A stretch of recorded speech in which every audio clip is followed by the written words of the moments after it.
Thank you very much. वक्फे के बाद मेहताब दोबारा आपकी खिदमत में हाजिर है।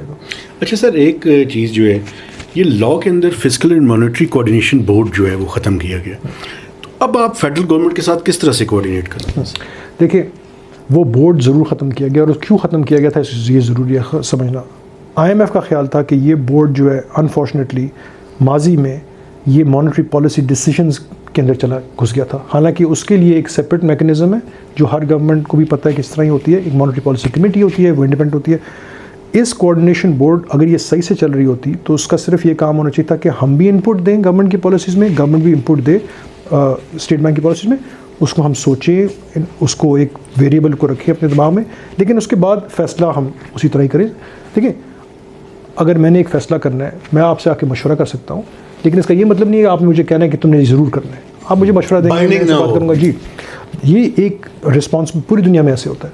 कोऑर्डिनेशन ज़रूर होनी चाहिए, लेकिन एक दूसरे की इंस्टीट्यूशनल डोमेन के अंदर ना घुसे। इसी तरह हमें नहीं बताना चाहिए गवर्नमेंट को कि आप ज़रूर बजट को इतना करें। हमारी राय ज़रूर हो सकती है, लेकिन करना उन्होंने ये भी इसी तरह किया ना। तो अब गोइंग फॉरवर्ड ये बोर्ड तो ख़त्म हो गया, लेकिन एक्ट में लिखा हुआ है कि फाइनेंस मिनिस्टर और गवर्नर आपस में मिलके कोई मैकेनिज़्म अगर निकालना चाहें तो निकाल लें।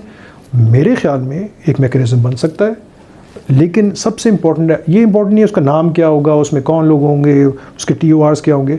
सबसे इम्पॉर्टेंट ये है कि उसको एक इंस्टीट्यूशनल जो डिवीज़न है, जो नेचुरल है कि मॉनेटरी पॉलिसी क्या है, फिस्कल पॉलिसी क्या है, उसके अंदर आप ना जाएँ, डिसीजन मेकिंग में ना चले जाएँ। एडवाइस आप ज़रूर करें, डिस्कस आप ज़रूर करें। कोऑर्डिनेशन के बगैर तो कोई भी मुल्क नहीं चल सकता। अच्छा सर, ये सवाल बड़ा, अभी आपके मैंडेट में इन्फ्लेशन टारगेटिंग सर, अब हुकूमत ने जो अपना इन्फ्लेशन का टारगेट रखा है वो 11% है, 11%, जो कि मैं खुद हैरान हूँ कि कैसे उन्होंने रख लिया। आप 18 to 20 की बात कर रहे हैं, तो ये इन्फ्लेशनरी प्रेशर्स को आप कहाँ पे देख रहे हैं इस फाइनेंशियल ईयर के दौरान? देखिए, सबसे पहले तो आप ये देखें कि गवर्नमेंट जो है अपना जो अनाउंस करती है इन्फ्लेशन का नंबर, वो अपनी बजटिंग के लिए करती है। तो उन्होंने जब बजट बनाना होता है, उन्होंने एक अस्यूम करना होता है, हमसे वो पहले मशवरा कर लेते हैं, बाद में उन्होंने खुद ही अपना डिसाइड करना होता है। उन्होंने 11 रखा है। अगर ज़्यादा हो जाएगा तो एक्चुअली इनको इन स्ट्रेंज वे फ़ायदा होता है, क्योंकि फिर टैक्स रेवेन्यू आपकी ज़्यादा हो जाती है ना। तो बट एनीवे, उन्होंने अपना एक नंबर दिया होता है, हम अपने नंबर पे चल रहे होते हैं, क्योंकि हमने अपनी एक की होती है। हम उनको एडवाइस ज़रूर करते हैं, वही वाली बात जो मैं पहले कर रहा था, कोऑर्डिनेशन वाली। एडवाइस करें, बाद में उनका नंबर उनका है, हमारा नंबर अपना है, हमने अपनी कैलकुलेशन की हुई है। हमारा 18 से 20 का ये मतलब नहीं है कि हर महीने ये 18 से 20 ही रहेगा, ये एवरेज की बात होती है। जो इस महीने का नंबर आया, पिछले महीने का 25%, ये हमारे फोरकास्ट के साथ। मुझे एक समझ नहीं आती, फिर स्टेट बैंक की परफॉर्मेंस को कैसे जज किया जाएगा?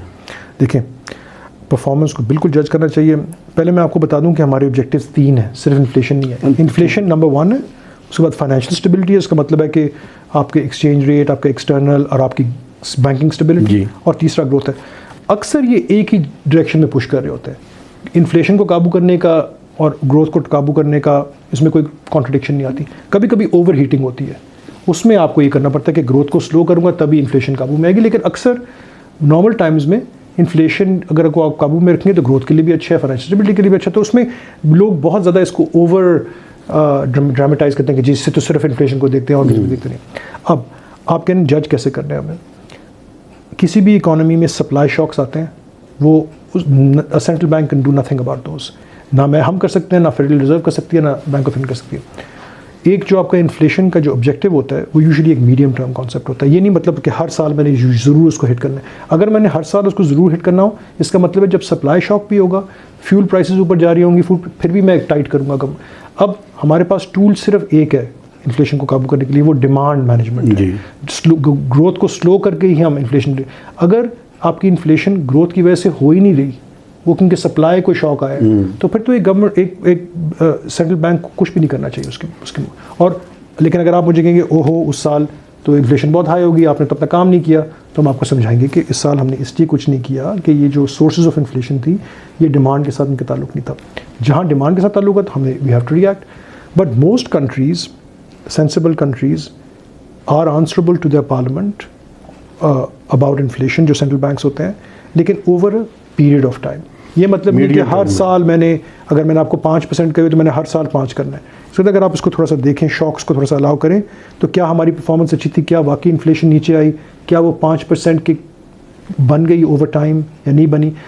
लेकिन आप सही कह रहे हैं मेहताब कि किसी भी इकॉनमी में सप्लाई शॉक भी आते हैं और डिमांड शॉक भी आते हैं। कई लोगों का ख्याल है पाकिस्तान में सप्लाई से ज़्यादा ड्रिवन है, इसलिए मॉनेटरी पॉलिसी को कुछ रिएक्ट नहीं करना चाहिए।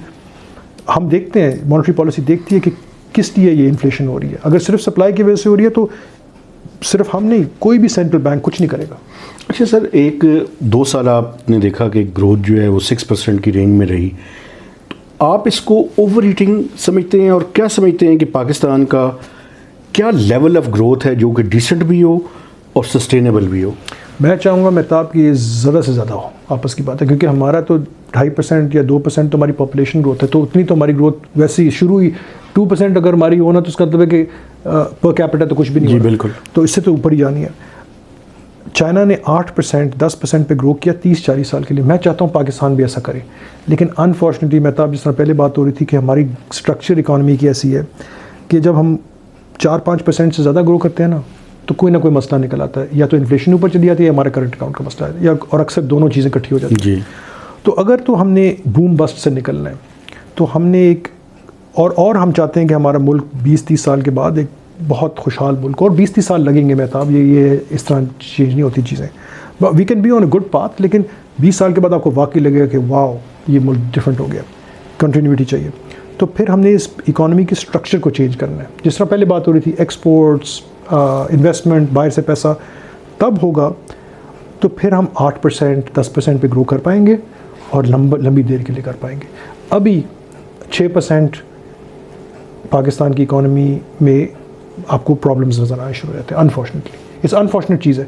6% is not a very good growth number, आप समझें। You know we need to grow faster but we can not with this growth model.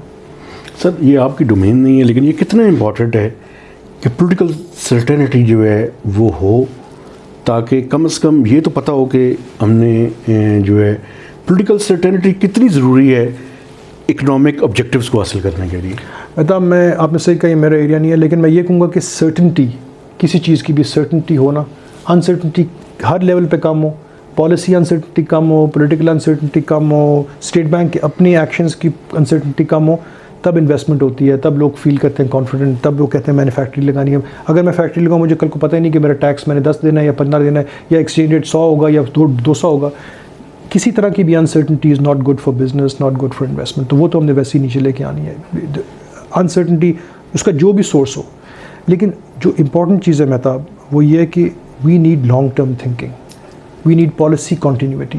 Political continuity बेशक ना हो, लेकिन पॉलिसी कॉन्टीन्यूटी, हमें पता है कि यार सब अग्री कर लें कि हमने इन्वेस्टमेंट बढ़ानी है, हमने एक्सपोर्ट बढ़ानी है, और उस पर सीरियसली काम करें, सिर्फ कहें ना, सही, उसके लिए सीरियसली काम करें। आखिरी सवाल सर, शॉर्ट टर्म और मीडियम टर्म में मेजर चैलेंजेस क्या हैं सर आपके? देखिए, शॉर्ट टर्म में तो हमने ये अगले 12 महीने निकालने की पूरी दुनिया के लिए मुश्किल है। इसमें हमने IMF के साथ ही रहेंगे तो हमारे लिए खैर है, क्योंकि मुश्किल होगा या, लेकिन उसके बगैर और भी मुश्किल होगा, और खुदा न खास्ता कोई बहुत बुरी चीज़ भी हो सकती है। मीडियम टर्म में तो मेहताब, मैं भी चाहता हूँ, आप भी चाहते हैं कि एक मुल्क उठे, ये मुल्क बार बार इसको IMF के पास ना जाना पड़े, ये हम अपने फैसले खुद किया करें, हम अपने डिसीजंस, अपने पॉलिसीज़ खुद करें। उसके लिए सीरियसनेस की ज़रूरत है, उसके लिए एक डेडिकेशन की ज़रूरत है, उसके लिए हार्ड वर्क की ज़रूरत है, उसके लिए और लोगों से और मुल्कों से सीखने की ज़रूरत है, थोड़ा सा अपने होराइजन्स को बढ़ाने की ज़रूरत है। लेकिन मेहताब, मैं ये बताऊँ, जब चीज़ें ठीक होने को आती हैं, मैंने बड़े मुल्कों को देखा है, चेंज भी होती है। सबसे ज़्यादा चीज़ जो मुझे होप देती है वो हमारे यंग लोग हैं। हमारे तकरीबन 66% ऑफ द पॉपुलेशन 30 साल से नीचे, वो चाहते हैं कि वो दुनिया के साथ आगे बढ़े, वो चाहते हैं कि दुनिया के साथ कनेक्शन हो। उनकी डिमांड आप नज़र आ रही है आपको, मतलब हमारे शहरों में लोगों में बेचैनी तो है ना, वो चाहते हैं कि चीज़ें चेंज हो, रिफॉर्म्स आए। और इंशाल्लाह अगर हम इसको सही से टैप करें और सीरियसली पॉलिसी मेकर्स कोशिश करें कि जो एस्पिरेशंस हैं लोगों की वो मीट होना शुरू हो जाए, तो आप देखें कोई वजह नहीं है कि हम भी कल को एक एशियन टाइगर क्यों ना बन सके। देखें, बांग्लादेश ने भी हमारे आंखों के सामने कितनी तरक्की की है, हम क्यों नहीं उस तरह की रिस्पॉन्सिबल कंट्री। आप देख रहे हैं सर कितना रिस्पॉन्सिबली बिहेव किया है, $40 बिलियन से ज़्यादा के रिजर्व्स हैं, उसके बावजूद IMF में जाने का फ़ैसला कर लिया। देखिए, ये होते हैं, मैं बताऊँ मेहताब आपको, these are responsible countries, these are countries that are forward looking, they are modern in their thinking, they realize the importance of। देखें, उधर भी 2 पार्टीज़ हैं जो एक दूसरे को बिल्कुल पसंद नहीं करती, लेकिन एक दूसरे की पॉलिसीज़ को नहीं हाथ लगाते। वो एक दफ़ा उन्होंने कोई वादा कर दिया फॉरेन इन्वेस्टर के साथ, उसको पूरा करके करते। किसी भी मुल्क में जिस तरह आपने कहा अनसर्टनिटी नीचे लेके आओ, थोड़ा सा पोलराइजेशन को नीचे लेके आओ, लोगों की वेलफेयर के ऊपर आप कॉन्सेंट्रेट करो, पॉवर्टी को नीचे लेके आओ। कितनी अफसोस की बात है कि हम 21st सेंचुरी में हैं और हमारे जो every second or third person lives on less than $3 a day. हमारे लिटरेसी को आप देखें, हमारे जितने भी सोशल इंडिकेटर्स, ये सब एक इंडिकेशन है of a country that needs serious introspection, serious reforms. लेकिन महताब, मैं तो कॉन्फिडेंट हूँ, मेरे ख्याल में इंशाल्लाह हम we will be able to achieve this. Sir thank you very much, आपने मुझे टाइम दिया। सर की जो गुफ्तगू है उससे 2-3 टेक अवेज़ मैं आप लोगों के सामने रखना चाहता हूँ। एक तो ये है कि IMF का प्रोग्राम उम्मीद है कि बहुत जल्द जो कि स्टाल्ड है वो बहाल हो जाएगा। उसके नतीजे में एक सर्टेनिटी जो है वो आएगी। हमारी एक्सटर्नल फाइनेंसिंग की रिक्वायरमेंट्स काफ़ी ज़्यादा हैं, तो IMF जब बहाल हो जाएगा तो फिर बाकी जो मल्टीलैटरल और बायलैटरल्स हैं उनसे भी हमें इतने पैसे मिल जाएंगे कि हम नेक्स्ट 12 मंथ्स की जो रिक्वायरमेंट्स हैं कम से कम वो पूरी कर सकें। फ़िलहाल हमें IMF के प्रोग्राम के अंदर ही रहना है, लेकिन मीडियम टू लॉन्ग टर्म में पाकिस्तान एक बड़ा ज़बरदस्त मुस्तकबिल हम कायम कर सकते हैं, उसको उसकी तरफ लेके जा सकते हैं। लेकिन उसके लिए हमें सस्टेनेबल 6 to 8% की ग्रोथ अगले 20 से 30 साल चाहिए। तो तब भी हम अपने लोगों को ये जो बल्ज है पॉपुलेशन का, यंग पॉपुलेशन का, उसको पॉवर्टी से निकाल के दुनिया के साथ कनेक्टिविटी जो है वो कर सकते हैं। तो महताब हैदर को नए प्रोग्राम तक इजाज़त दीजिए। खुदा हाफिज़।